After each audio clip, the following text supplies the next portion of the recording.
Welcome, everybody, to another edition of the Winner's Circle. It's Wednesday, December 16th. I'm Ross Benjamin, joined once again by my co-host, Chip Chirimbes, Las Vegas professional sports handicapper extraordinaire. And Chip's been doing awfully well in college basketball. Folks, we are going to do something different today. We're going to give you two college basketball free picks. We're not going to do our normal podcast that goes 30 minutes. We're going to make it short and sweet because I know a lot of you out there. But in spite of the fact that on Friday we went 3-1 with our free picks, Chipper, by the way, combined in the NFL and college football. Some people complained it was too long. So we'll try to accommodate you the best of our ability. But keep in mind, folks, Monday, Tuesday, Thursday, Friday is our podcast. That's 30 minutes, and we're going to start giving out free picks on each one of those podcasts, whether it be in college football, the NFL, NBA, or college basketball. NBA is coming soon, right, Chip? Yeah, I guess so, and I'm looking forward to it. They're already in camp and playing preseason games, so I've seen numbers posted here in Vegas on these games already. But Ross, I like to wait not only for the regular season to start, but for them to put a couple of games under their belt. You know how I started slowly in college basketball, waiting to see exactly what was going to happen out there, and so maybe the first week or two, I won't be enamored with making a lot of plays. Yeah, you tread lightly. That's exactly what I do as well. I don't have time to read all these preseason publications. At the end of the day, we're out to beat the number. We want to see some results, and then we go from there. So I agree, Chipper. Anyway, Chipper, you've been doing awfully well in college. With everything right now, you've been red hot. Another winning night in college basketball last night. Yeah. Tell the people what you got going tonight and how you've been doing and where they can find you, and then get into your free pick. All right. Thank you, Ross. Well, the last 8 days I've posted 7 times. I took Sunday off, and each of those days, this is an anomaly. This has never really happened before. I've gone 2-1, exactly 2-1 every day. I've won 5 of my 6 best bets. Last night stubbed my toe with that Georgia Tech play, but we had some other outrageous winners last night that are just helping pad our bankroll. So the college basketball has been there for me, Ross. Even though they're changing the schedule and changing up, I'm able to concentrate on the games they are giving to us. And any of these plays each and every day, whether it's a single megabuck winner or I have a 3-pack at the website called chipwins.com. And I also have my number out there, Ross, in case someone wants a specialized package. If they're just looking for college basketball or NBA basketball or just the football in any regard, we can negotiate and get that done. But right now, things are chiming. We're working along. And college football, of course, I'm hating to see that season end. And some big games and big money are on the line real soon. Okay, Chipper, and your free pick? My free pick, I think, in college basketball, this game's kind of strange. We have San Diego, the Toros. Yeah. Here they are, 0-2 this season. They've now lost, I think, 10, 12 in a row, and 10 in a row to the number going back to last season. And they open up a favorite, and the line's even gotten higher as time has come on since it opened last night. And they haven't won a game. I just can't figure out how they're a 5.5, 6-point favorite at Cal Poly. Cal Poly, of course, is no big powerhouse. And if you look at their trends and numbers as well, Ross, they're really not good at all. So this anomaly, this number of this team being favored, I had to do some research and find out why. And it happens that they have 3 college transfers that played at other universities and started in the past 3 years and that have now come there. They haven't won a game yet, but I guess they're upgrading the whole program, and that's probably the reason they're the favorite here. But they've yet to win a game, Russ. I mean, when I looked at this game, I was looking to use it as a strong play, and then I said, you've said it before. Don't ask somebody or a team to do something they've never done before. Don't ask bad teams to do good things for you. Right. And it's sort of like, I've had friends that are involved in horse racing and own horses, and they say you never know what that horse is going to do until it gets on the track the very first time, because the noise scares them and the ambiance and the people and just the atmosphere. So that's how I sort of feel about this team. I don't know what's going on with San Diego. Great place to be, very expensive, but not a very good basketball team.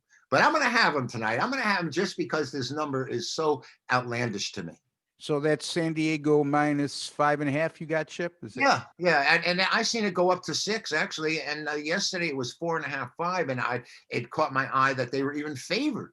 Like I said, here's a team lost 12 in a row, and they haven't even covered any of these games. It's not even like they're being competitive for us, and now they're the favorite. It just don't make sense as a Well, the books know a little more than we do when it comes to setting the line, and that's the first mistake some people make is they think they can find a soft line yeah. and think they're smarter than the bookmakers, and that's your biggest mistake because you can't be afraid of a bookmaker, but you also have to respect their ability to set a line, and Right. it goes hand in hand to what you're saying, Chipper. It's Y- sort of like Ross.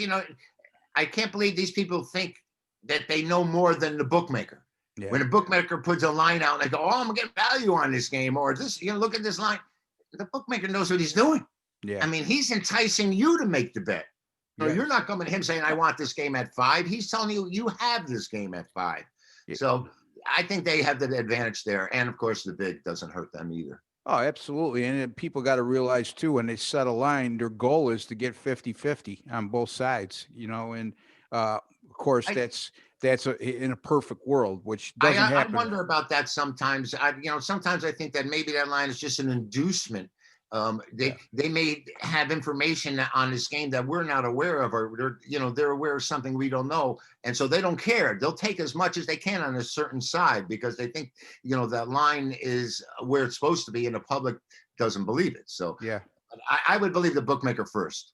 Absolutely. And speaking of which, I always say think like a bookmaker, and that's what I'm going to do in this spot, Chip, is I'm looking at the game between Ohio State and Purdue tonight. The game will be played in West Lafayette, Indiana. Easy for me to say.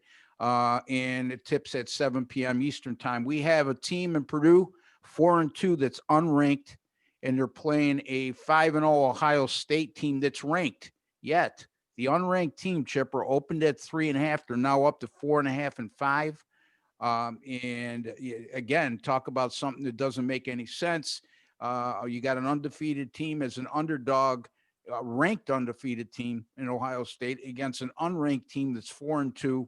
And yet the unranked team is now up to 4.5 or 5. And that tells me this too. If the game was played in Columbus at Ohio State would be a short favorite, real short favorite.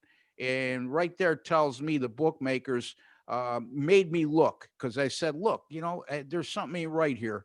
Right. What are the bookmakers thinking here? And then I look at the strength of schedule. And my strength of schedule meter says Purdue is a plus 7.8 in terms of strength of schedule. Don't ask me how I arrive at that conclusion, but I do. And usually when I get 3 or higher, Chipper, it catches my eye. This one's Right. 7.8. So that tells me that my strength of schedule meter is working because the bookmakers have Purdue as the favorite here in this game. So I'm going to go with Purdue minus the 4.5. Buy them down to 4, folks.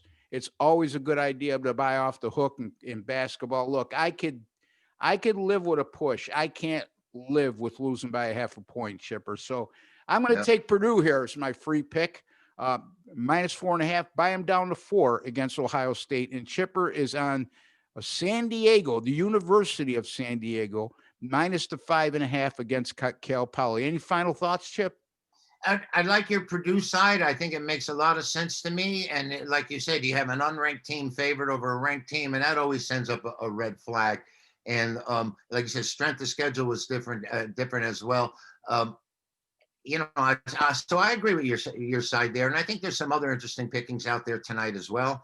We've got a great national game with Duke and Notre Notre Dame, Dame, yeah. and that should be really interesting. And of course, we're just starting to get some of these games that weren't even originally scheduled. I mean, we've got matchups which we didn't anticipate, but as long as they're feeding us something, Ross, as long as we have something that's palatable that we can deal with, even a 12-point, Villanova favorite over Butler, that's a conference game, but we got to watch out for these games where we're going to have 35-point favorites because people are just looking to get on the court.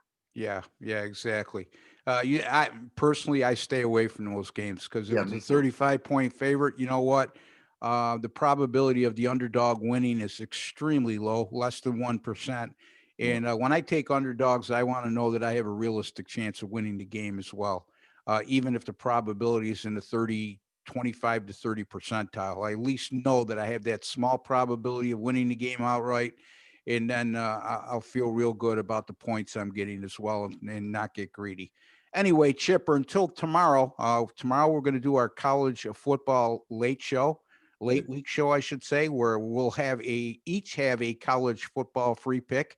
You don't want to miss that, folks. Again, folks, tomorrow's going to be a podcast, 30-minute podcast where we go over the line movements, some key games this week, a lot of conference championship games, and then we'll finalize with the free pick from both of us. So be sure to tune in tomorrow. Don't forget to subscribe to our YouTube channel. Hit that notification bell, and you'll be alerted right away when we publish any of our future videos. And be kind enough to give us a like, folks. And until tomorrow, for Chip Chirimbes, I'm Ross Benjamin. Good luck and God bless.